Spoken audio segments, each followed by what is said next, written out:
Number 3 को जरा थोड़ा जोश है, लेकिन 1 और 2 में तो डर जाते हैं सभी लोग। इसीलिए पाप बेचारा उन्होंने लिया ये जिम्मेदारी, उन्होंने लिया जिम्मेदारी। तो वो हम मेरी गलती है बोले उन्होंने। तो ये और एक बार पढ़ता हूं, Pahalgam was a security lapse. What happened in Pahalgaon was a very unfortunate. Innocent peoples were brutally killed. I take all responsibility for the incident, which was undoubtedly a security failure. Yes, lieutenant governor Manoj साहब का statement है। तो इसीलिए ये जिम्मेदारी home minister लेना चाहिए, अमित शाह साहब लेना चाहिए। आप जरा उनको बताइए कम से कम। और हमको ये कहते हैं कि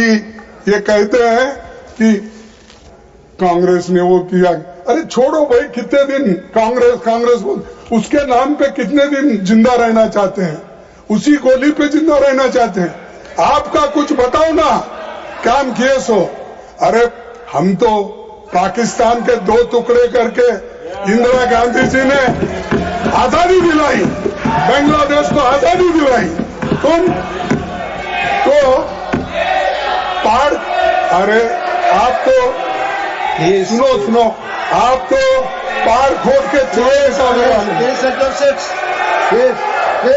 सर, ये लोग पहाड़ खोद के चूहा निकालने वाले लोग हैं। तो हम लड़ने वाले लोग हैं ना, और लड़ते लड़ते देश को बचाए और जान भी दिए हमारे लोग। ये है हमारी पार्टी और हम। सर, मैं दूसरी बात, अगर एलजी ने माना कि ये सिक्योरिटी फेल्योर था, तो अकाउंटेबिलिटी कब तय होगी?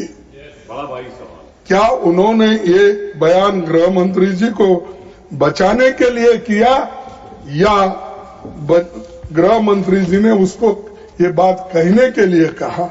ये आप ही बता सकते हैं, हम नहीं। 100 दिनों से आतंकवादी न्याय के कटघरे से फरार थे। यदि आतंकवादी पूंछ, गगनगिर और गुलमर्ग के हमले में भी शामिल थे।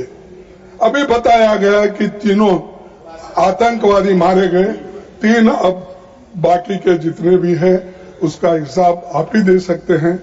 हमारे को जो मीडिया से मिलता है या लोगों से मिलता है वही हमारे पास इंफॉर्मेशन होता है। तो अगर 3 मारे गए तो बाकी के किधर गए, कहाँ हैं, कहाँ फंसे हैं, कहाँ छुपे हैं, उसको ढूंढ निकालो ना।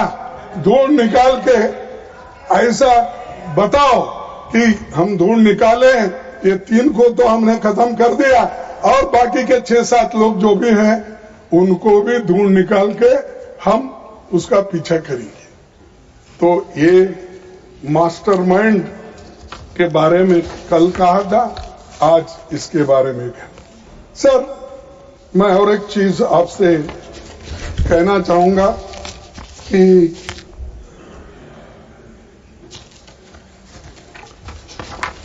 डिप्टी चेयरमैन जी, अब मैं ऑपरेशन सिंदूर पर आता हूं। कांग्रेस पार्टी हमारे सशस्त्र बलों, आर्म्ड फोर्सेस पर गर्व करती है और उनके शौर्य और बहादुरी को सलाम करती है। यहां मैं ये भी कहना चाहूंगा कि पूरा देश एकजुट खड़ा रहा। हमारी कांग्रेस पार्टी ने, नेताओं ने, देश भर पूरे अपोजिशन ने सब मिलकर, इंडिया गठबंधन से लेकर जितने भी इंडिपेंडेंट, सभी ने सेना के समर्थन में, सेना के सम्मान में जय हिंद का यात्रा हमने निकाला, क्योंकि आर्मी को सपोर्ट करने के लिए, उसको हिम्मत देने के लिए। मैं और एक बात कहूंगा, हमने 7 मई की CWC की बैठक में प्रस्ताव पारित किया था। ये राजनीति करने का समय नहीं है। हमने कहा ये राजनीति करने का समय नहीं है, बल्कि देश की एकजुटता, दृढ़ता और राष्ट्रीय संकल्प दिखाने का समय है। भारत एकजुट है और किसी भी परिस्थिति में उसकी एकता को कमजोर नहीं किया जा सकता। ये हमने आपको सपोर्ट किया, हमने कहा, आपका साथ दिए। देश के हित में हमने हर कदम पर सरकार को सपोर्ट किया। हम लोग देश की एकता और एकजुटता के लिए सरकार के साथ खड़े थे। लेकिन मोदी जी विपक्ष पार्टियों के खिलाफ चुनावी भाषण करते फिरते हैं, जब हम लोग एकजुट होकर उनको सपोर्ट करते हैं। सिर्फ 4 दिनों में पाकिस्तान की फायरिंग से जम्मू के पुंछ और राजौरी में 27 भारतीय नागरिक, जिनमें 5 बच्चे भी शामिल थे, मारे गए और 70 घायल हो गए उस वक्त। और इन लोगों को सुरक्षित स्थान पर पहुंचाया जा सकता था, लेकिन सरकार ने देर की और उन्हें बचाने के लिए ठोस प्रयास नहीं किया गया। तो 10 मई को युद्ध विराम की घोषणा की गई। उसके बाद क्या हुआ मैं बताना चाहता हूं। उसके बाद में बीजेपी के एक राज्यसभा सांसद ने कहा, पहलगाम हमले में जो शहीद हुई उनकी पत्नियों में वीरांगना जैसा भाव नहीं था। उनकी पत्नियों में वीरांगना जैसा भाव नहीं था, इसीलिए वो हाथ जोड़ रही थी, गिड़गिड़ा रही थी। ये है आपकी महिला के प्रति आपकी सोच और संवेदनशीलता। अरे एक महिला अगर रो रही है, गिड़गिड़ा रही है अपने पति के जो उसमें मरने के बाद, उनको ये कहते हैं। अरे एक लीडर, एक बीजेपी का नेता, ऐसे लोगों को कान पकड़ के बाहर निकालो, क्यों रखते हो? उससे बुरा नाम आपको भी आता है, देश को आता है। और लोग भी यही कहते हैं कि देखिए पार्लियामेंट में ऐसा होता है, कहते हैं तो फिर ऐसे लोगों के ऊपर कोई एक्शन नहीं लेता है। पार्लियामेंट के बाहर ऐसा होने के बाद भी नहीं लेते हैं, और हमको कहते हैं पार्लियामेंट में ऐसा चीज क्यों नहीं उठाते, आप देश को क्यों नहीं बताते। तो इसलिए मैं आपको यही कहूंगा कि महिला के ऊपर इस तरीके से रिमार्क करना, बोलना बहुत गलत है। इसके लिए उनको आप पार्टी के ओर से सजा देना चाहिए। सर, मध्य प्रदेश के एक मंत्री ने भारतीय सेना की स्पोर्ट्स वुमेन का अपमान करते हुए कहा, जिन्होंने हमारी बेटियों के सिंदूर उजाड़े थे। बोलो साहब, क्योंकि आप बहुत बात कर रहे, पैसे की बात कर रहे शायद, बजट तो, लेकिन मेरा भी एक थोड़ा सुने तो अच्छा होगा। नहीं, 2 कान तो नहीं हो सकते, एक ही तरफ से हो। तो 2 ही भी, एक तो मेरे लिए, एक उनके लिए। सर, जिन्होंने हमारी बेटियों के सिंदूर उजाड़े थे, उन कटपिटे लोगों को हमने उसी की बहन भेजकर ही उनकी ऐसी की तैसी की।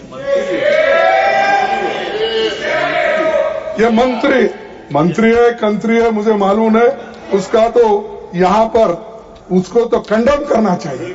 ऐसे आदमी, ये पहला भी मैंने उदाहरण बताया, दूसरा उदाहरण भी ये है। तो ये चीजें आपके पीछे होते हैं। तो जब तक आप अपने लोगों को काबू में नहीं रखते, कंट्रोल नहीं करते, वैसा रिएक्शन दूसरे की तरफ भी आता है। और दूसरे के तरफ से अगर ऐसा रिएक्शन कोई आया तो आप क्या कहते हैं? देशद्रोही, देशभक्ति नहीं इनमें। सिर्फ देशभक्ति का गुत्ता तुमने ही लिया, पूरा कॉन्ट्रैक्ट लिया तुमने, बाकी के पास किसी के पास खून नहीं। खैर, मेरे खून बहता है, लेकिन अंदर सिंदूर डाले तो खराब हो जाता, नहीं मुश्किल होता ना। तो सिंदूर तो सौभाग्य बचाने माँ इसे करते हैं। तो ये जहां जो कुछ बोलना आता है उसको जोड़ के बोलते जाते हैं। सर, उन कटे पिटे लोगों को हमने उनकी बहन भेजकर ही उनकी ऐसी तैसी की। कल ही सुप्रीम कोर्ट ने इस मंत्री के कड़े शब्दों में निंदा की और खंडन किया। क्या लड्डा साहब आप इसको बाहर निकालेंगे? जब सुप्रीम कोर्ट ने अगर खंडन किया है उस अब हाँ बोल रहे, इसलिए थैंक यू वेरी मच। हाँ नहीं, अब सुप्रीम कोर्ट एक मंत्री को अगर ये कहता है और उसको कंडम करता है तो आप तो इजीली उसको निकाल दो, दूसरे को लाओ। आपके पास तो इतने भरे हुए लोग हैं।